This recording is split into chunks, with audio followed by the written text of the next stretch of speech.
لیکن یہ کہ اس وقت جو عالم عرب پر صورتحال پیدا ہو گئی اس میں ہمیں کیا کرنا چاہیے، پاکستان کے جو حالات ہیں ان میں کیا مشورے ہیں، اب میں ان چیزوں کے بارے میں آپ سے چند باتیں عرض کروں گا۔ پہلی بات تو یہ ہے کہ مشرق وسطیٰ کے مسئلے میں اس کے پس منظر کو سمجھ لینا چاہیے۔ ہمارے بہت سے احباب جو ہیں وہ فوری طور پر وقتی صورتوں کو جیسے کہ حالات و واقعات ہوتے ہیں صرف انہی کے اعتبار سے رائے قائم کرتے ہیں، چیزوں کا پس منظر جو ہے نگاہوں کے سامنے رہنا چاہیے۔ اس صدی کا ایک مختصر سا نقشہ ذہن میں رکھیے، یہ 20ویں صدی کے آغاز کے وقت جسے ہم پورا کہتے ہیں مڈل ایسٹ، بلکہ صرف مڈل ایسٹ نہیں، پورا شمالی افریقہ سلطنت عثمانیہ کا حصہ تھا، خلافت عثمانیہ، لیبیا، الجزائر، مصر، پورا حجاز، یمن، پورا عراق، شام، اور یہ شام ہی کے حصے ہیں در حقیقت اردن اور لبنان، یہ سب یہ شام عرب، عراق عرب، یہ پورا علاقہ خلافت عثمانیہ یہ اس کا حصہ تھا۔ پہلی جنگ عظیم میں انگریزوں نے عربوں کو بغاوت پر آمادہ کیا، غداری پر آمادہ کیا، انہوں نے خلافت عثمانیہ کے خلاف بغاوت کی، بیج بوئے ان کے دلوں کے اندر نفرت کے، ابھارا انہیں تم ترکوں کے غلام کیوں ہو، تمہیں خود حاکم ہونا چاہیے، تم کھڑے ہو جاؤ ہم مدد کریں گے، تم بغاوت کرو، تم ان ترکوں کے خلاف ہماری مدد کرو، ہم تمہیں آزاد کر دیں گے، تم اپنے پاؤں پر خود کھڑے ہو جانا۔ یہ بہت ہی ہمارے لیے دردناک المیہ ہے اس پہلی جنگ عظیم کا۔ کرنل لارنس جیسا شخص، برطانوی استعمار، اور اس کے نتیجے میں عربوں نے بغاوت کی۔ اور اس قدر دردناک بات آپ کو بتا رہا ہوں، میں پہلی مرتبہ جب سن 62 میں حج کے لیے گیا مدینہ منورہ میں، ابھی وہ ریل کے انجن کھڑے ہوئے تھے۔ یہ ترکی کے زمانے میں، سلطنت عثمانیہ کے زمانے میں بغداد سے مدینے تک ریلوے لائن تھی۔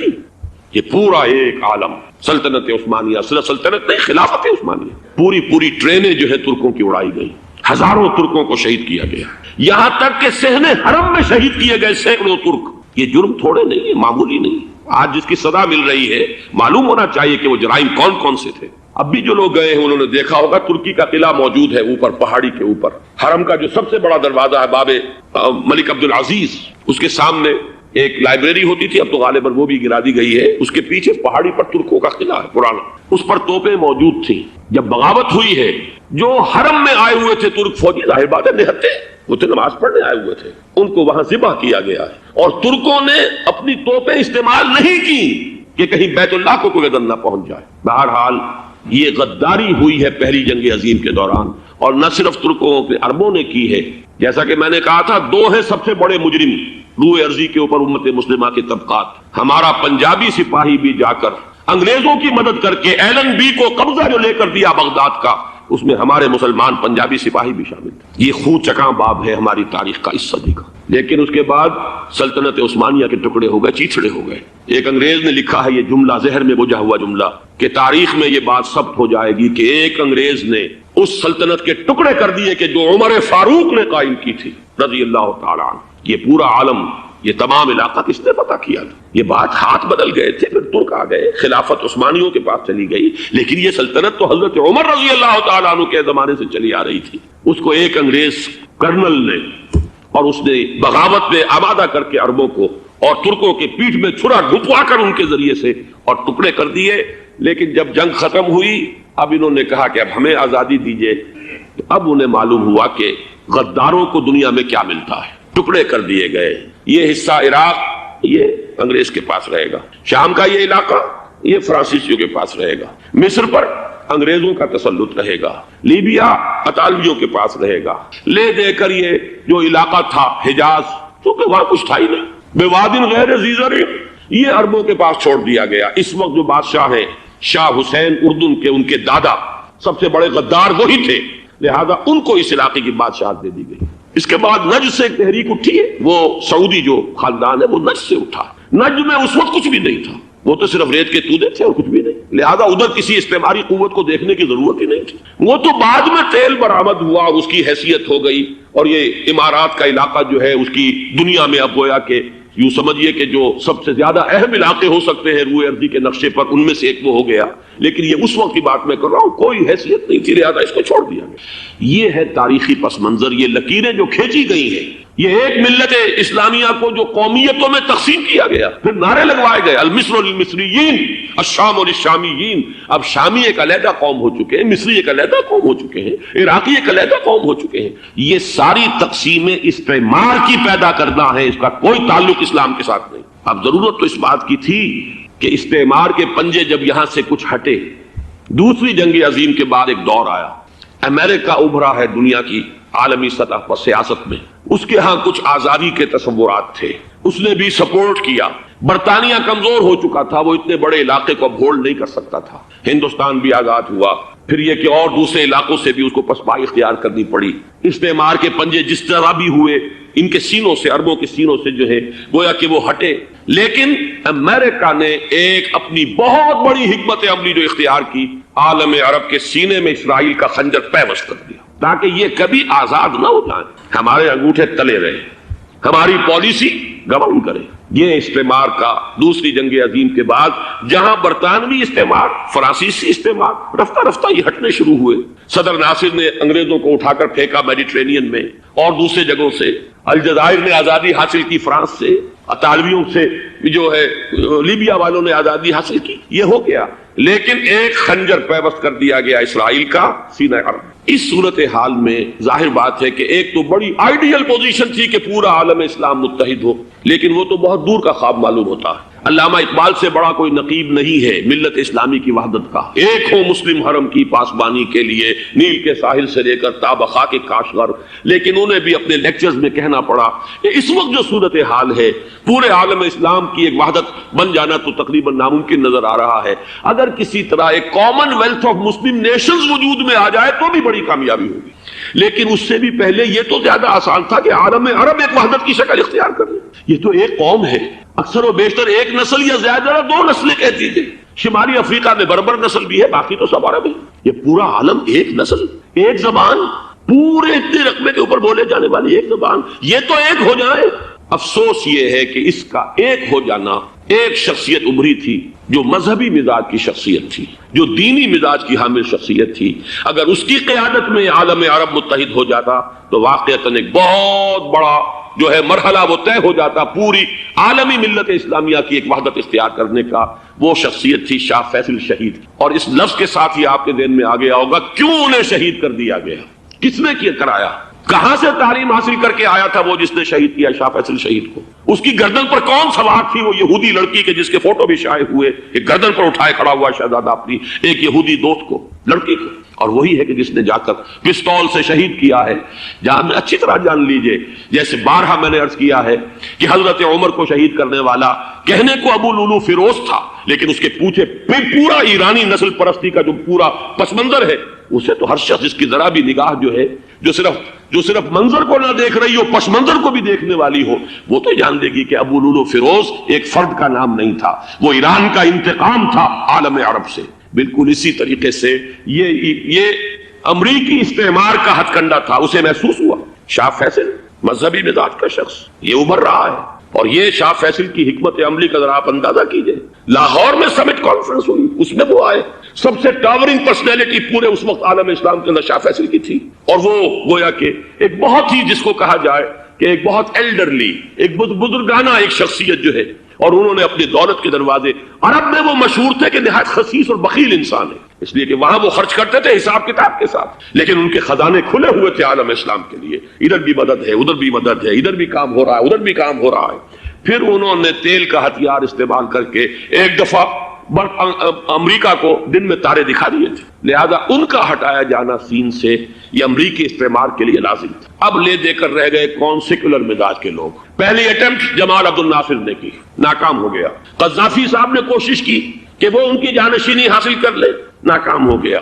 اب ایک تیسری شخصیت صدام حسین کی، ملحد ہے، اسلام سے کوئی سروکار نہیں، باس کا فلسفہ، سیکولرزم پلس عرب نیشنلزم، یہ اصول ہے، لیکن یہ ہے کہ یہ شخصیت اب ابھر کر ایسی آئی ہے کہ اس سے اس وقت یہ جان لیجئے، میں امریکہ میں بھی عربوں سے مل کر آیا ہوں، سعودی عرب میں بھی اب میں وہ دیکھ آیا ہوں، نوجوان نسل جو ہے عربوں کی، پورا جو دوسرے عرب ممالک ہے جہاں پر کہ مذہب کا اتنا چرچا ہی نہیں ہے، پورا فلسطینی عرب، جارڈن کے عرب، شامی عرب عوام وہ سب کے سب صدام کے پیچھے ہیں، اس لیے کہ انہیں نظر آ رہا ہے کہ ایک شخص پھر ایسا پیدا ہو کر سامنے آ گیا ہے جو شاید عالم عرب کو پھر یونائٹ کر دے، اور یہ ہے اصل وہ شے کہ جو امریکہ کے لیے کسی صورت میں قابل قبول نہیں۔ دولت کے یہ ذخائر، خلیج کی یہ دولت، سیال سونا اور اس کے ذخیرے، اور یہ کسی طریقے سے یہ امریکہ کے زیر اثر نہ رہے، یہ ہے وہ شے جو اسے برداشت نہیں ہے۔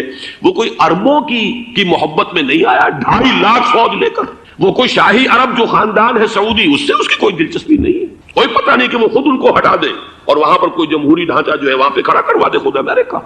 اس لیے کہ سعودی عرب میں دیکھ آیا ہوں، حالات اگرچہ ظاہر بات ہے کہ زیادہ گہرائی میں تو وہاں جانے کا موقع ہی نہیں ہوتا، بہت ہی مستبد حکومت ہے، لیکن صاف نظر آ رہا ہے کہ اس وقت دونوں طبقے نوجوانوں کے جو ہے وہ شاہی خاندان کے شدید خلاف ہو چکے ہیں۔ جو وہاں پر جدید مثقف طبقہ ہے، جدید تعلیم یافتہ، جو باہر پڑھ کر آیا ہے امریکہ میں اور کہیں اور وہ کثیر تعداد میں، اب وہ صاف سوال کر رہے ہیں کہ یہ بلینز اور بلینز آف ڈالرز کے جو ہمارا خرچہ آتا تھا، ہمارے ہتھیاروں کے آرڈر جاتے تھے، وہ کہاں گئے؟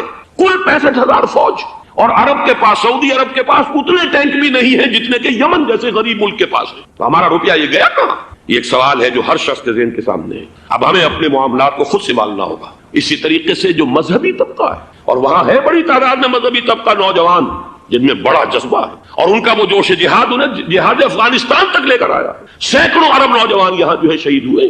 اپنے ملک میں تو انہیں بولنے کی بھی کوئی امکان نہیں ہے، لیکن یہاں وہ جذبہ جو اندر اندر پروان چڑھ رہا ہے، وہ جذبہ انہیں لایا ہے، اور افغانستان کی سنگلاخ وادیوں کے اندر انہوں نے جام شہادت نوش کیا ہے۔ وہ طبقہ بھی شدید اب مخالف ہو چکا ہے کہ انہوں نے امریکیوں کو بلا کر، ان میں یہودی بھی ہیں، عیسائی تو ہے ہی ہے، یہودی ہیں، یہودی عورتیں ہیں، جو کچھ اب وہاں بے حیائی اور بے پردگی کے مناظر نظر آ رہے ہیں۔ یہ سرزمین عرب، میں نے امریکہ میں تقریر سنی ہے، اسنا کے جو فائنل ان کا ایک سیشن تھا، اسلامک سوسائٹی نارتھ امریکہ، جس میں مدعو کیا گیا تھا، اور اسی لیے میں نے یہ سفر کیا تھا۔ ایک نوجوان نے جو تقریر وہاں پر کی ہے، واقعہ یہ ہے کہ میں حیران رہ گیا اس کی جرأت کا۔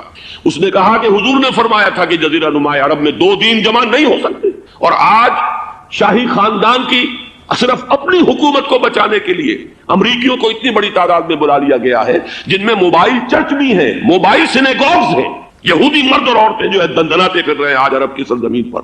لہذا جو مذہبی طبقہ ہے وہ اس پر شدید رد عمل جو ہے اس کے اندر پایا جاتا ہے۔ یہ حالات ہیں جو میں آپ کے سامنے چاہتا تھا کہ رکھ دوں۔ یہ وہ شامت اعمال ہے۔ ایک طرف یہ کہ وہ شخصیت جو ہے صدام حسین کی، وہ کوئی پسندیدہ شخصیت نہیں، لیکن یہ کہ اس شخصیت کو تقویت دینے والے بھی تو یہی لوگ تھے۔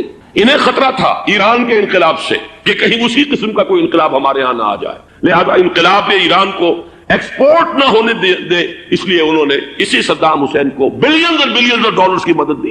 آج وہی ہے، عربی کی تو ایک کہاوت بھی ہے، سمن کلبک یا کو لوگ، اپنے کتے کو کھلا پلا کے موٹا کرو، کسی روز تمہیں کو کاٹے گا۔ آج وہ تو انہیں کاٹ رہا، لیکن یہ کہ اس کا جو علاج تجویز ہوا ہے وہ انتہائی خوفناک ہے۔ 2.5 لاکھ امریکی وہ استعمار کے پنجے جو بمشکل عالم عرب کے سینے سے جو گڑے ہوئے تھے اس استعمار نے، مشکل ہٹے تھے کہ ایک دم اب وہاں پر خبریں آ رہی ہیں، فرانسیسی بھی آ رہے ہیں، برطانوی بھی آ رہے ہیں، کہاں کہاں سے فوجیں آ رہی ہیں، اور وہاں پر 2.5 لاکھ تو صرف امریکن آرمی کا، اس میں تقریباً 1.5 لاکھ تو پہنچ چکی، اور جو بھی ہوگا وہاں پر جیسا کہ میں نے عرض کیا ہے اس قدر خوفناک سین ہے۔ میں نے بہت سے حضرات واقف ہوں گے، کئی مرتبہ میں نے حوالہ دیا ہے مولانا سید حامد میاں رحمہ اللہ کا، انہوں نے ایک دفعہ مجھے بتایا تھا کہ احادیث میں جو قرب قیامت کے حالات و واقعات کی پیشن گوئیاں ہیں، ان میں یہ ہے کہ وہ جو آخری جنگ ہونی ہے جو کہ دجال کے خلاف ہوگی مسلمانوں کی، اور جس میں کہ حضرت مسیح علیہ السلام کا نزول ہوگا، جس کے سلسلے میں اس سے پہلے ایک جنگ ہوگی بہت خوفناک، بہت خوفناک۔ اور عجیب الفاظ ان کے یہ تھے کہ اس میں ایک طرف مسلمان اور عیسائی اور یہودی تینوں ہوں گے۔ یہ بات سمجھ میں نہیں آتی تھی کہ مسلمان اور یہودی ایک جگہ کیسے جمع ہو سکتے ہیں۔ آج وہ نقشہ نظر آ گیا، آج اسرائیل، امریکہ، سعودی عرب اب یہ ایک ہے، بلکہ چلتے آئیے مصر، اسرائیل، سعودی عرب اور جو بھی ان کے حواری ہیں وہ سب ایک صف میں کھڑے، اور ان کے اوپر سیادت کس کی ہے؟ امریکہ کی۔ وہ نقشہ آ گیا ہے۔ اور اس جنگ کے سلسلے میں مولانا حامد میاں رحمہ اللہ نے مجھے بتایا تھا کہ حدیث میں الفاظ آئے ہیں، اتنے لوگ ہلاک ہوں گے، اتنے لوگ ہلاک ہوں گے، اتنے لوگ ہلاک ہوں گے کہ ایک پرندہ سینکڑوں میل تک اڑتا ہوا چلا جائے گا اور اسے سوائے لاشوں کے اور کچھ نظر نہیں۔ یہ نقشہ خاکم بدہن تلا ہوا ہے، کھڑا ہوا ہے۔ جو بھی ہوگا کیمیاوی جنگ، کیمیاوی وارفیئر، کیمیکل وارفیئر، اور پھر ایٹمک وارفیئر جس کی کھلی دھمکیاں دی جا چکی ہیں۔ کبھی کوریا کے بارے میں اندیشہ تھا کہ یہ درندے خدا کی دھرتی کو، کوریا کی غریب بستی کو ناگاساکی بنا کے چھوڑیں گے، ہیروشیما بنا کے چھوڑیں گے۔ آج وہ صورتحال جو ہے عالم عرب پر، heart of the Arab land, اس پر یہ صورتحال بالکل تلی کھڑی ہے۔ اس میں ہمیں کیا کرنا چاہیے؟ میں نے یہ چاہا کہ پورا پس منظر آپ کے سامنے ہو، صرف وقتی سا کوئی ایک نعرہ، وقتی سی کوئی ایک خبر، اس کے حوالے سے ایک جذبات کا معاملہ، پورا ایک پس منظر سامنے رکھیے۔ اب وہ آپ کو شاید میری باتیں جو ہے وہ سمجھ میں آ جائیں۔ نمبر ایک، ہمیں کسی صورت اس جنگ میں امریکہ کے گھڑے کی مچھلی نہیں بننا چاہیے۔ امریکہ اسلام کے تحفظ کے لیے نہیں آیا، امریکہ حرمین کی حفاظت کے لیے نہیں آیا، امریکہ اپنے مفادات، عالمی مفادات کے تحفظ کے لیے آیا، اور زیادہ سے زیادہ آپ کہہ سکتے ہیں کہ وہ سعودی شاہی خاندان کی حفاظت کے لیے آیا۔ اور بڑا عمدہ مضمون چھپا تھا پچھلے، بلکہ ابھی تک تو وہ تازہ ہی ہے جب تک نیا نہیں آتا، ندا میں، جس کا عنوان تھا اربوں کا چھرا اور اربوں کا گدا۔ سارے پیسے بھی انہیں سے لے رہے ہیں۔ $12 بلین کا ایک چیک لے کر گیا جیمز بیکر۔ اندازہ تو کیجیے دنیا کہاں سے کہاں پہنچ گئی۔ محو حیرت ہو کہ دنیا کیا سے کیا ہو جائے گی۔ 2 ماہ قبل اس کا تصور نہیں ہو سکتا تھا۔ اتنی بڑی قوت امریکہ کی، تباہ کن قوت، اور جمع ہو جائے گی عرب کے اندر۔ لیکن یہ کہ وہ کاسٹ بھی اربوں ہی کی ہوگی، انہی کا چھرا انہی کا گلا۔ ہمیں کرنا یہ چاہیے، اللہ تعالی ہماری حکومت کو، ہمارے سیاستدانوں کو، ہمارے ذمہ دار لوگوں کو ہدایت دے، وہ امریکہ کے گھڑے کی مچھلی نہ بنے۔ اس کے تحفظ کے لیے یا شاہی خاندان کی حفاظت کے لیے بہت کچھ انہوں نے عیش کر لیے، کافی عیش کر لیے۔ باقی یہ کہ اب جو کچھ ہونا ہے وہ ہونا ہے۔ حرمین شریفین کو تو خود عرب کے لوگ کہتے ہیں کہ کوئی خطرہ نہیں ہے۔ سارا جھگڑا تو وہ تیل کی دولت کا ہے۔ وہ تیل کی دولت جو ہے وہ شمال مشرقی کونے کے اندر ہے، بلکہ یہ کہ جو رد عمل پیدا ہوا عالم اسلام میں اور سعودی عرب میں، خود اس کے مذہبی نوجوانوں میں امریکی فوجوں کی آمد کے خلاف اس کا جواب دیا گیا رابطہ عالم اسلامی کی طرف سے کہ یہ جو بھی جنگ کا محاذ ہے، جو فوجیں ہیں، یہ حرمین سے تو 1500 کلومیٹر دور ہے، تو حرمین کو تو کوئی خطرہ نہیں ہے۔ خطرہ ہے امریکہ کے عالمی مفادات کو۔ آج آپ کو معلوم ہے دنیا 2 طبقوں میں بٹی ہوئی ہے، دی رچ اینڈ دی پور۔ یہ جو اقوام ہیں، جو 6-7 قومیں شمار ہوتی ہیں دنیا کی دولت مند قومیں، ان کے لیے خطرہ ہے کہ یہ اگر ہم ان کا جو سب سے بڑا ذریعہ ہے اس کا صنعت کا، یہ تیل، اگر اس کو کچھ ہو گیا تو ان کی سب کی اکانومی جو ہے وہ دم دھڑام سے زمین پر آ جائے گی، وہ بھی برابر ہو کر آ جائیں گے دنیا کے دوسرے ملکوں کے۔ یہ اس کی حفاظت کے لیے آئے۔ ہمارے نوجوان کو آج میں سوچتا ہوں کاش کہ ہمیں معلوم ہو، ہمیں وہ تاریخ دہرانی نہیں چاہیے کہ ہم نے پہلی جنگ عظیم میں انگریزوں کے استعمار کے پنجے گڑوانے کے لیے اپنی جانیں دی۔ پنجاب کا نوجوان، پنجاب کا مسلمان سپاہی بھی جا کر ایلن بی کو قبضہ دلوانے کے اندر اور بغداد پر قبضہ کرانے میں اس کے تعاون کیا، اس کی مدد کی۔ کیا آج بھی وہی تاریخ اپنے آپ کو دہرائے گی؟ آج ہمارا فوجی جائے گا وہاں پر امریکہ کے تحفظ کے لیے، اس کے مفادات کے تحفظ کے لیے۔ پہلی بات یہ کہ یہ ہرگز نہیں ہونا چاہیے۔ ہونا کیا چاہیے؟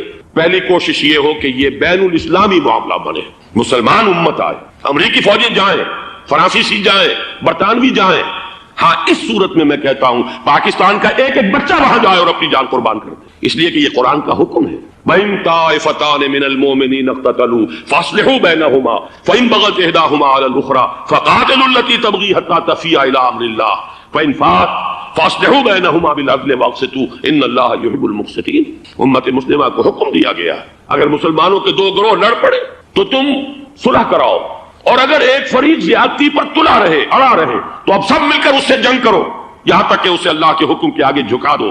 پھر اگر وہ اللہ کا حکم مان لے، صلح پر آ جائے، تو پھر عدل و قسط کے ساتھ ان کے درمیان صلح کرا دو۔ یہ ہمیں حکم ہے، مسلمانوں کو حکم ہے۔ لیکن یہ کہ یہ امریکی آ رہے ہیں اور امریکی استعمار اور امریکی مفادات، اور اس کے لیے جو ہے پاکستان کا مسلمان سپاہی بھی جائے، میرے نزدیک کی کسی صورت میں صحیح نہیں۔ مطالبہ بھی ہو رہا ہے، آج ہی غالباً ایک انٹرویو آیا ہے، شاہ حسین کے بھائی جو ہیں حسن بن طلال، انہوں نے بھی یہی کہا ہے کہ اس کو مسلمانوں کو آپس میں اس معاملے کو طے کرنا چاہیے، اس قضیے کو، امریکی فوجوں کو یہاں سے فوراً واپس جانا چاہیے۔ اور یہی بات میں یقیناً تائید کروں گا، تحسین کروں گا، یہی موقف ایران کا ہے۔ ایران عراق کے خلاف جو UN کے سینکشنز ہیں، کہتا ہے ہم اس کی پابندی کریں گے، لیکن امریکہ کو یہاں سے نکلنا چاہیے۔ یہ مسلمانوں کا اپنا معاملہ ہے، وہ آپس میں طے کریں۔ پاکستان کو بھی یہی موقف اختیار کرنا چاہیے پوری قوت کے ساتھ۔ اس میں کوئی بھی اگر کمزوری ہو رہی ہے تو در حقیقت یہ گویا کہ ہم امریکی استعمار کے ہاتھ میں اس کا آلہ کار بن کر، کھلونا بن کر استعمال ہو رہے ہیں، جو کہ ہمیں کسی صورت میں نہیں کرنا چاہیے۔ اگر یہ بھی ناکافی ہو تو دوسرا ایک اور مسئلے کا حل موجود ہے اس سے براڈر سطح پر، کہ غیر جانبدار ممالک اگر کوئی ہے ان کو بھی اس قضیے کے اندر شامل کیا جائے۔ ایک تحریک تھی کسی زمانے میں، کافی بڑی تھی، لیکن یہ کہ وہ بھی اگر اس کے اندر شامل ہو جائیں۔ لیکن امریکہ رشیا، یہ تو ظاہر بات ہے سپر پاورز ہیں، ان کے مفادات ہیں، عالمی اور گلوبل مفادات ہیں، لہذا اول تو یہ ہونا چاہیے کہ بین الاسلامی معاملہ بنا کر اس صورت میں جیسا کہ میں نے عرض کیا ہماری پوری فوج بھی جائے اللہ پر توکل کر کے، پاکستان کا محافظ اللہ ہوگا، اگر اللہ کے ایک حکم کے اوپر عمل کرتے ہوئے مسلمان یہاں سے جائیں اور جا کر وہاں پر جو ہے اپنی جانیں دینے کو تیار ہو جائیں، لیکن اگر یہ اس میں بھی کافی نہ ہو تو جو بھی غیر جانبدار ممالک ہیں ان کو بھی اس معاملے کے اندر شریک کیا جا سکتا ہے۔ بدرجہ آخر اگر پاکستانی فوج جائے وہ صرف حرمین شریفین کے گرد و نواح میں ان کو ڈپلوائے کیا جانا چاہیے۔ اگر خدا نہ خواستہ وہاں پر کوئی آنچ آنے کی شکل پیدا ہو جائے تو اس کی اے ارض پاک تیری حرمت پہ کٹ مرے ہم، اس کے لیے مسلمانوں کو تیار رہنا چاہیے، اس لیے کہ بہرحال جہاں تک ارض پاک کی حرمت کا تعلق ہے وہ ہمارے ایمان کا جز ہے۔ باقی برطانوی مفادات، امریکی مفادات، صنعتی ممالک کے مفادات یا کسی شاہی خاندان کے مفادات، یہ شاہی خاندان یہ تو گرتی ہوئی دیواریں ہیں، جانا ہے آج نہیں تو کل، لیکن یہ کہ اصل معاملہ ہے امت کا، اصل معاملہ ہے امت مسلمہ کا، اصل معاملہ ہے حرمین شریفین کا، لہذا ان دونوں چیزوں کو لازماً گڈمڈ نہ کریں۔ آپ حضرات کے علم میں ہے کہ اس سے پہلے ایران کی طرف سے بار بار مطالبہ ہوا کہ حرمین کو بین الاسلامی کنٹرول میں دے دیا جائے اور سعودی عرب کا اس کے اوپر سے جو انتظامی عمل دخل ختم کر دیا جائے۔ میں نے کبھی تائید نہیں کی، اس لیے نہیں کی کہ میرا مشاہدہ ہے، میں گیا ہوں بارہا، سعودی عرب کی حکومت نے چاہے خود بھی بڑے بڑے محل بنائے ہیں لیکن حرمین کی خدمت کے اندر بھی کوئی کمی نہیں کی، اس پر انہوں نے اربوں ڈالر اس پر بھی خرچ کیا ہے، اس کے اوپر انہوں نے اس حج کے انتظامات پر پوری حکومت جو ہے وہ اپنے آپ کو لگائے رکھتی ہے، لہذا اس اعتبار سے کوئی کمی کی بات نہیں وہاں پر آئی کہ جس کے لیے ضرورت ہو کہ ان کا عمل دخل وہاں سے ختم کیا جائے، لیکن یہ صورتحال اب جو پیدا ہو گئی ہے یہ بالکل مختلف ہے، اسے اس کے کانٹیکسٹ کے اندر دیکھا جانا چاہیے اور اسی کے حوالے سے میں نے چند رائے آپ کے سامنے رکھی۔ اب آئیے پاکستان کی طرف جو ہمارا اصل مسئلہ ہے، اس کے تو ہم سب سے بڑے ذمہ دار ہیں، اس کی بھلائی ہے تو برائی ہے تو، اس میں خیر آتا ہے تو وہ بھی ہماری کوشش اس کے لیے ضروری ہے، اور کوئی شر پیدا ہوتا ہے تو اس کی ذمہ داری بھی ہم پر آئے گی،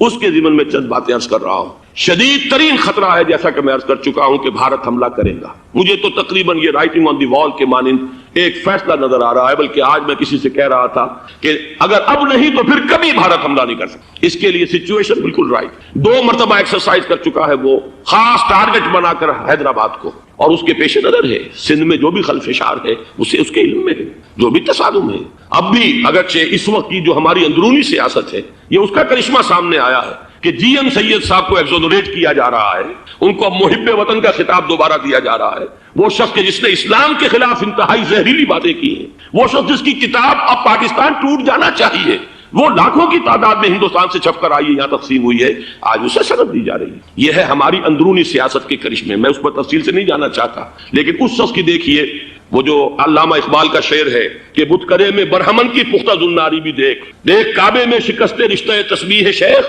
اور بتکدے میں برہمن کی پختہ زناری بھی دیکھ، کہ نظر یہ آ رہا ہے کہ اس نے رہا ہوتے پہلا بیان یہ دیا ہے کہ ہماری پہلی ترجیح یہ ہے کہ پاکستان ٹوٹ جائے اور ہندوستان کے ساتھ ہم ایک انڈیپینڈنٹ اسٹیٹ کی حیثیت سے کانفیڈریشن قائم کریں، سندھو دیش confederation with India independent of Pakistan. پھر دوسری ترجیح بھی ہے، تیسری آخری ترجیح یہ ہے کہ پاکستان کو 5 ریاستوں میں تقسیم کر دیا جائے اور ایک لوز کانفیڈریشن ہو، بس اس کے سوا کچھ نہیں۔ 5ویں بھی وہ اردو والوں کے لیے نہیں، مہاجرین کے لیے نہیں، ان کے لیے تو ان کے پاس کچھ نہیں ہے۔ 5ویں بھی پنجاب میں سے کاٹ کر سرائیکی صوبہ بنایا جائے اور سندھ میں تو بہرحال اردو بولنے والوں کو سندھی بن کر رہنا ہوگا۔ یہ اس شخص کا رہائی کے بعد بھی بیان ہے جسے آپ سند دے رہے ہیں کہ وہ محب وطن ہے، اور وہ غدار نہیں ہے، وہ پاکستان کا مخالف نہیں ہے۔ بہرحال یہ حالات جو ہے انتہائی خوفناک ہیں ہمارے۔ آج کشمیر میں جو صورتحال ہے ہندوستان کے لیے انتہائی تشویشناک ہے، جو بدنامی اس کو مل سکتی تھی مل چکی ہے، اور یہ آپ نے دیکھ لیا وہ امریکہ بہادر جو 1.5-2 لاکھ آدمی لے کر پہنچ گیا سعودی عرب میں، اس نے انگلی تک نہیں اٹھائی ہے کہ کشمیر میں بھارت کیا کر رہا ہے۔ یہ ہے ان کی ڈبل سٹینڈرڈز، یہ ہے ان کی بے ایمانیاں کہ بھارت جو کچھ کر رہا ہے وہاں۔ آج اگر ظلم ہو رہا ہے کویت میں عراقیوں کے ذریعے، پورے ورلڈ ٹیلی ویژن پر، CNN پر، فلاں پر، اور اخبارات میں، آج بھی ایک لمبا مضمون میں نے اخبار میں پڑھا ہے، لیکن یہ ہے کہ کشمیر میں کیا ہو رہا ہے کہیں تذکرہ نہیں ہو۔ یہ ہے دنیا کے اندر دیانت اور امانت اور شرافت کا حال، اور بین الاقوامی سیاست جو ہے اس کے ڈبل سٹینڈرڈز، لہذا جو بدنامی بھارت کو آ سکتی تھی وہ آ چکی ہے۔ ہندوستان سے ایک نوجوان مسلمان صحافی دہلی سے آئے تھے، نئی دنیا ایک پرچہ نکلتا ہے اس کے طرف سے وہ دورہ کر کے گئے ہیں، مجھ سے بھی لاہور میں ملے تھے، تقریباً 1 مہینہ 1.5 مہینہ ہوا، ان کے الفاظ سن کر میں کانپ گیا تھا۔ انہوں نے کہا تھا کہ بھارت کی حکومت اس کے اوپر تلی ہوئی ہے کہ چاہے ایک ایک اور آخری کشمیری کو بھی ہلاک کرنا پڑے، وہ کشمیر کے اندر کبھی بھی کوئی معاملہ جو ہے کشمیر کی آزادی یا کشمیر کو پاکستان کے لیے جانے کے لیے تیار نہیں ہے۔ کیا بگڑے گا اس کا؟ آپ سمجھیے کہ اگر 80-90 کروڑ قوم کی ایک قوم ہے، 1 کروڑ آدمی ختم کر، ان کا دل تو جو ہے اس پہ دکھے گا نہیں۔ حال ہمارا یہ ہے کہ ہم تو کوئی چیلنج بھی نہیں کر سکے، ہم تو اپنی صفائی دیتے رہے کہ نہیں ہمارا کوئی ہاتھ نہیں ہے، ہم نے کچھ نہیں کیا ہے، ہمارا کوئی اس کے اندر عمل دخل نہیں ہے، بس یہی ہماری ڈپلومیسی کا شاہکار رہا۔ یہ حال ہے پاکستان کا۔ لہذا بھارت کا وہ معاملہ جو ہے، میں نے جیسا کہ آپ کے سامنے مختلف فیکٹرز گنوا دیے تھے، اندرونی اس کی سیاست، اندرونی خلفشار، وہ تو اب آ کر رہے گا۔ اللہ یہ کہ اللہ تعالیٰ کے قبضہ قدرت میں ہر شے ہے، وہ ٹال دے تو ٹال دے۔ مجھے اقبال کا وہ شعر یاد آ رہا ہے، تقدیر تو مبرم نظر آتی ہے ولیکن پیرانے کلیسا کی دعا ہے کہ یہ ٹل جائے۔ ہم دعا کریں کہ یہ ٹل جائے وقت، لیکن یہ ہے کہ تقدیر مبرم نظر آ رہی۔ اس حالت میں ہمیں کیا کرنا چاہیے؟ نمبر 1 یہ کہ سب سے اہم شے ہے قومی یکجہتی، اور قومی یکجہتی کے اعتبار سے انتہائی خوفناک مرحلہ آ رہا ہے انتخابات میں تو کچھ نہ کچھ فساد، کچھ نہ کچھ دنگا، کچھ نہ کچھ ہنگامہ، ایک دوسرے کے خلاف کیچڑ، ایک دوسرے کے خلاف الزامات، بوچھاڑ، یہ تو بڑھتے ہیں۔ بھارت میں بھی قتل و غارت گری ہو جاتی ہے کچھ نہ کچھ۔ لہذا یہاں پر بھی پیر پگاڑا صاحب جو ہمیشہ سے کہتے چلے آ رہے ہیں فیملی پلاننگ، آج پھر ان کا جملہ آ گیا ہے کہ شاید اس انتخابات میں فیملی پلاننگ کے ذریعے سے کوئی بہت بڑا کام ہو جائے۔ پہلی بات تو یہ ہے کہ میں نے اب تک یہ کہا ہے کہ انتخاب کسی صورت میں پوسٹ پون نہیں ہونے چاہیے۔ اب بھی میں یہ کہتا ہوں کہ اگر تو انتخابات کا بدل صرف ایک ہے اور وہ مارشل لا ہے، تو پھر مارشل لا سے تو بہتر ہے کہ وہ انتخابات ہوں چاہے اس میں کوئی خلفشار بھی ہو، اس لیے کہ مارشل لا کا مطلب جو ہے وہ تو سندھ کے اندر ایک ناگزیر دھماکہ ہو جائے گا، تباہ کن، خوفناک، اور پھر بھارت کو کچھ کرنے کی ضرورت نہیں ہوگی، کیا کرایا اسے سارا معاملہ سندھ کے اندر سے مل جائے۔ مارشل لا ہرگز نہیں ہونا چاہیے۔ وہ بات جو سن 80 میں نے 18 اگست 1980 کو کہی تھی ضیاء الحق مرحوم سے، آج پھر اسی بات کی میں تکرار کر رہا ہوں، اعادہ کر رہا ہوں۔ مارشل لا پاکستان کے لیے سوسائڈل ہے، لیکن ایک آلٹرنیٹ سامنے آیا ہے۔ ایک تو پشاور ہائی کورٹ کا ورڈکٹ آ گیا، اور یہ کہ کچھ اور لوگوں کی طرف سے بھی باتیں آئی ہیں۔ 1-2 دن ہوئے ہیں، جنگ میں 2 اہم سرخیاں تھیں، اور وہ بڑے اونچے حلقہ جو ہمارا فوج کا اونچا حلقہ ہے اس کی طرف سے اگرچہ نام کسی کا نہیں تھا۔ ایک تو یہ کہ ماشاء اللہ یہاں کسی صورت نہیں لگے گا، دوسرے یہ کہ کوئی قومی حکومت کی تشکیل جو ہے اگر کسی طرح ہو سکتی ہو تو وہ اس وقت کا حل ہے، اور وہ اسی شکل میں ممکن ہے۔ اگر تو الیکشن آپ پوسٹ پون کرتے ہیں اور اسمبلیاں پرانی بحال نہیں کرتے تو پھر تو اس کا مطلب یہ کہ ہمارا کانسٹیٹیوشن ایبروگیٹ ہو گیا، اور اس کا آلٹرنیٹ سوائے ایک مارشل لا کے اور کوئی نہیں ہے۔ لیکن اگر صدر اسحاق صاحب ہمت کر لیں ملک کے حالات کو دیکھ کر، جو اس وقت صورتحال ہے، جو خطرات ہیں بارڈر پر، ان کو دیکھتے ہوئے یا تو یہ کہ عدالتوں کے ذریعے سے اسمبلیاں بحال ہو جائیں، اس میں حکومت زیادہ رکاوٹ نہ ڈالے، یا یہ کہ خود صدر اسحاق صاحب واپس لے سکتے ہو قدم تو واپس لے لیں، لیکن یہ کہ تمام پارٹیز سے یہ پہلے عہد لے لیا جائے کہ وہ ایک قومی حکومت کی تشکیل کریں گے۔ یہ وہ بات ہے، آپ کو یاد ہوگا مرزا اسلم بیگ صاحب، انہوں نے بالکل شروع میں سن 88 کے الیکشن کے بعد کہا تھا کہ نیشنل گورنمنٹ فارم کی جانی چاہیے۔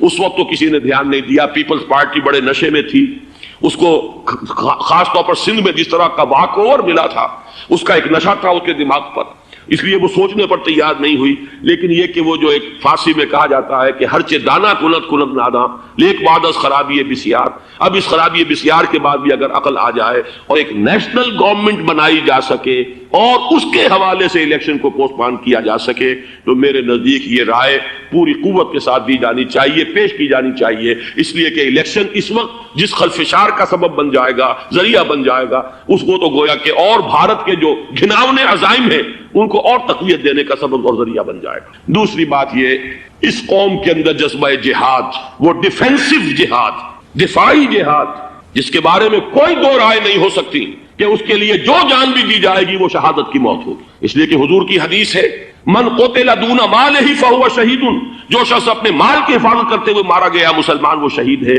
تو ظاہر بات ہے کہ اپنی آزادی کا تحفظ جو ہے وہ مال کے تحفظ سے زیادہ اہمیت رکھنے والی شے ہے۔ ایک جذبہ جہاد پیدا کیا جائے اور ایک پیپلز آرمی یہاں پر کھڑی کی جائے، عوامی فوج صرف نہیں کر سکے گی تحفظ جب تک کہ پوری قوم جو ہے وہ فوج کی شکل اختیار نہ کر لے۔ لیکن ظاہر بات ہے کہ اس کا بھی امکان اسی صورت میں ہوگا جبکہ کوئی ایسی حکومت وجود میں آ گئی ہو کہ جس میں وہ اپوزیشن اور گورنمنٹ کا جھگڑا جو ہے وہ اوپر نہ چل رہا ہو، وہ آپس کی محض آرائی نہ ہو، تبھی کوئی پیپلز آرمی جو ہے اس کا تصور جو ہے سامنے آ سکتا ہے۔ اللہ تعالیٰ توفیق دے کہ ہم اس کو بھی کر سکیں۔ آخری بات، آج میں سوچ رہا تھا کہ حضور کو اللہ تعالیٰ نے 2 تلواریں دے کر بھیجا تھا. ایک تلوار قرآن، جاہدہم بہی جہادا کبیرا، اے محمد یہ ہے آپ کی تلوار، اس کے ذریعے جہاد کیجئے، قلع قمع کیجئے جاہلیت قدیمہ کا بھی، قلع قمع کیجئے جاہلیت جدیدہ کا بھی، اور یہ بے یقینی کو رفع کیجئے، ایمان پیدا کیجئے. یہ ہے کہ جو آج ہمارے پاس وہ جہاد بالقرآن کے حوالے سے ہے. اور دوسرا ہتھیار تھا دین حق، هو الذی ارسل رسولہ بالہدی ودین الحق لیظہرہ علی الدین کلہ. وہ نظام عدل اجتماعی، وہ جو واقعہ یہ ہے کہ اگر اس کا نمونہ دنیا کو دکھا دیا جائے تو پوری دنیا اسے قبول کرے گی، اس لیے کہ دنیا تو پیاسی ہے. دنیا مختلف نظاموں کو ٹرائی کر کے تھک چکی ہے. اس نے جمہوریت کا تجربہ بھی کر لیا ہے جس نے سرمایہ داروں کی آمریت کی شکل اختیار کر لی. دنیا نے کمیونزم کا تجربہ بھی کر لیا ہے، وہاں سے بھی پسپائی اختیار کر رہی ہے نوع انسانی. لیکن یہ کہ وہ نظام میں عدل اجتماعی تو ہمارے پاس تھا. پچھلے سال آپ کو یاد ہوگا یہاں پر دسمبر کے مہینے میں اس کے اوپر سیمینار ہوئے تھے. سیاسی نظام، معاشی نظام، معاشرتی نظام، اخلاقی نظام، وہ پورا نظام زندگی جو ہے وہ ہمارے پاس ہے جس کے لیے یہ ملک لیا گیا تھا. اسلامی انقلاب برپا کر کے اور یہاں پر اس دین کو قائم کیا جائے. میں چند باتیں بھارت کے حوالے سے کہنا چاہتا ہوں. بھارت کے سلسلے میں ہم سے بہت بڑی بڑی کوتاہیاں ہوئی ہیں ہندو قوم کے حوالے سے. پہلی کوتاہی یہ ہوئی کہ ہم نے 800 یا 1000 برس تک حکومت کی. اگرچہ صوفیاء نے کچھ تبلیغ کی یہاں پر، لیکن علمی سطح پر، انٹلیکچوئل لیول پر کوئی تبلیغ کا کام نہیں کیا. ہندوؤں کی جو اعلیٰ ذات کے لوگ ہیں، اور ہندو ذہن ہے فلسفیانہ ذہن، اس فلسفیانہ ذہن کو ہم نے کبھی سمجھنے کی کوشش نہیں کی. اس تک ہم نے دین کی دعوت کو نہیں پہنچایا. ہم نے جہاد بھی سیف کر کے انہیں زیر تو کر لیا، ان پر حکومت تو کی، لیکن یہ ہے کہ جہاد بالقرآن کے ذریعے سے ان کے نظریات، ان کے افکار، ان کے عقائد، ان کے نظریات باطلہ کا علاج نہیں کیا. یہ ایک بہت بڑا جرم تھا کہ ہم نے یہاں پر 1000 برس تک حکومت کی لیکن یہ فرض منصبی ادا نہیں کی. اس ضمن میں آپ سے عرض کروں کہ پچھلے سال جب میں گیا تھا انڈیا، مولانا علی میاں سے مدظ اللہ العالی میری ملاقات ہوئی. میں نے انہیں ایک مشورہ دیا، وہ چونک گئے، انہوں نے مشورہ پسند بھی کیا. یہ مجھے نہیں معلوم کہ اس پر عمل کیا یا نہیں. میں نے ان سے عرض کیا کہ آپ ندوۃ العلماء میں سنسکرت کی تعلیم لازم کر دیں تاکہ یہاں کا عالم دین جو نکلے وہ ہندو جو مذہب کی کتابیں ہیں ٹاپ کی امہات کتب ان کو بھی سمجھ سکتا ہو. جب تک آپ ہندو ذہن کو نہیں سمجھیں گے اسلام اس کے سامنے پیش نہیں کر سکتے. لہذا ایک کام تو ہمیں یہ کرنا ہے، اور میں نے شاید آپ میں سے جو حضرات بھی میثاق پڑھتے ہیں ان کے تو علم میں یہ بات ہوگی کہ میں نے شاہ ولی اللہ دہلوی رحمۃ اللہ علیہ کا ایک قول جو ہے نقل کیا ہے. ہندوستان ہی کے ایک رسالے میں وہ ان کا قول جو ہے اس کو کوٹ کیا گیا تھا، وہاں سے میں نے نقل کیا کہ انہوں نے فرمایا کہ ایک وقت آئے گا کہ ہندو قوم کے اعلیٰ ذات کی اکثریت اسلام قبول کر لے گی. اللہ کرے کہ وہ کام ہو، وہ بھی ہوگا تو جہاد بالقرآن کے ذریعے سے ہوگا. دوسری 2 کوتاہیاں کیا ہوئی دیکھیے، میں اس کی مثال دے رہا ہوں. ہم نے اب تک اسلام کے لیے جو نعرہ بازی کی ہے اس کا نتیجہ یہ نکلا، ہندو کو ہم نے بیدار کر دیا، چوکنا کر دیا، منظم کر دیا، اپنے خلاف کھڑا کر دیا، اور ہم نے کچھ کیا نہیں. اس کی ایک سادہ مثال دے رہا ہوں. چپ راس چپ، چپ راس چپ، خاکسار تحریک، دہل گیا تھا پورا ہندوستان. واقعہ یہ کہ دہل گیا تھا. وہ تحریک تو اس کے بعد ختم ہوئی، اب آثار قدیمہ میں کہیں رکھی ہوئی ہے. لیکن ہندو نے اس وقت سے RSS شروع کی، ہندو کو جگہ دیا. RSS جوابی تحریک تھی خاکسار تحریک کے مقابلے میں، اور وہ 60 برس ہو گئے مسلسل کام کر رہے ہیں. وہ تحریک موجود ہے اور اب وہ بہت بڑی فارمیڈیبل فورس بن چکی ہے ہندوستان کے اندر. اسی طرح دوسری بات عرض کر رہا ہوں، ہمارے ہاں اسلام کا نعرہ، اسلامی نظام، اسلامائزیشن، حکومت، قانون، یہ پہلے تو لگا کرتا تھا اپوزیشن کے پلیٹ فارم سے. 11 برس جو تھے ہمارے مرحوم ضیاء الحق صاحب کے، وہ ایوان حکومت سے یہ نعرہ لگا. نتیجہ یہ نکلا ہندوستان میں رام راشٹر کی تحریک کھڑی ہو گئی جوابی رد عمل کے طور پر. ہم نے تو کچھ کیا بھی نہیں سوائے کچھ کاسمیٹک تبدیلیاں، کچھ اوپر کی تبدیلیاں، کچھ رنگ و روغن، کچھ عید میلاد النبی زیادہ شوق سے اور زیادہ شان سے بنانی شروع کر دی، کچھ اور ہم نے اس طرح کے جو ہے وہ تقریبات کا آغاز کر لیا. باقی وہ اسلام کا نظام، وہ نظام تو ہم نے قائم نہیں کیا. میں نے جو حضرات واقف ہیں مجھ سے انہیں یاد ہوگا یہ کہ میں سن 80 میں پہلی مرتبہ بھارت گیا تھا پاکستان بننے کے بعد. سن 47 نومبر میں نے کراس کیا تھا from east Punjab to west Punjab. Pakistan آیا، خون اور خاک آگ کے دریا عبور کر کے. 33 برس کے بعد میں گیا تھا واپس ہندوستان، پہلی مرتبہ سن 80 میں۔ واپس آ کے جو میں نے تقریر کی تھی اس کے چند چیزیں یاد ہوں گی بہت سے حضرات کو۔ میں نے کہا تھا میں نے 2 چیزیں بڑی اچھی دیکھی ہندوستان میں، جس سے ہندوستان میں مسلمانوں اور اسلام کے مستقبل کے بارے میں جو بہت زیادہ اندیشے اور خطرے تھے وہ دور ہو گئے۔ ایک یہ کہ ہندوستان میں بھی کوئی ایک نیشنلزم پیدا نہیں ہو سکا، بلکہ ریجنلزم ہے، علاقائیت ہے، لوگوں کے ذہن کے اندر علاقائیت ہے۔ اگر ایک مرکزی نیشنلزم پیدا ہو جائے تو بھارت بہت بڑی طاقت بن جائے گا، پورے علاقے کے لیے بہت بڑا خوف خطرہ بن جائے گا۔ دوسری بات میں نے یہ عرض کی تھی کہ اللہ کا شکر ہے کہ ہندو مذہب کا کوئی ریوائول وہاں نہیں ہوا۔ بائی اینڈ لارج انڈین ہندو جو ہے وہ سیکولر ذہن کا ہے، مذہب کا احیاء وہاں نہیں ہوا۔ یہ سن 19 کی بات میں کہہ رہا ہوں، اس لیے کہ مذہب کا اگر احیاء وہاں ہو جائے تو مسلمان کے لیے بڑے خطرے کی بات ہو جائے۔ لیکن آج میں آپ سے عرض کر رہا ہوں 1990 میں 10 برس کے بعد یہ جو 11 برس تک ہمارے ہاں اسلام اسلام اسلام کی رٹ لگی ہے، نتیجتاً اب وہاں ملیٹنٹ ہندو ریوائولزم ایک بہت بڑی قوت بن کر آ چکا ہے۔ ہم نے کچھ کیا بھی نہیں، نعرے لگائے، اور وہاں بی جے پی اب اگلے الیکشن کے اندر وہ یقین رکھتی ہے کہ اس کی حکومت ہوگی۔ اس وقت بھی وی پی سنگھ کی حکومت جو ہے اسی کے بل پر کھڑی ہے۔ میری ملاقات ریاض میں ایک ہوئی ہے مراد آباد کے نوجوان سے، اور گفتگو کے آخر میں وہ رو پڑا کہ ہم ہندوستانی مسلمان کیا کریں، ہم تو ایک ایسی صورتحال سے دوچار ہو گئے ہیں کہ کوئی صورت ہمیں نظر نہیں آ رہی بچاؤ۔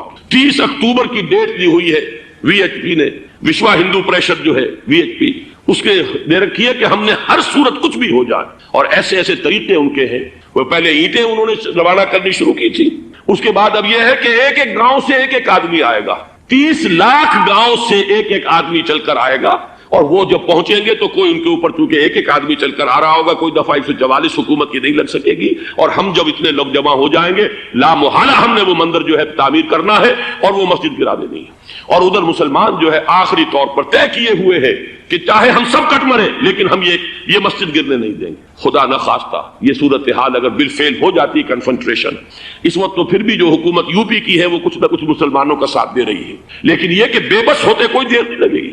اگر لاکھوں لوگ جمع ہو جائے اس شہر کے اندر، ایودھیا کے اندر، تو ظاہر بات ہے ہر حکومت گھٹنے ٹیکنے پر مجبور ہو جاتی ہے۔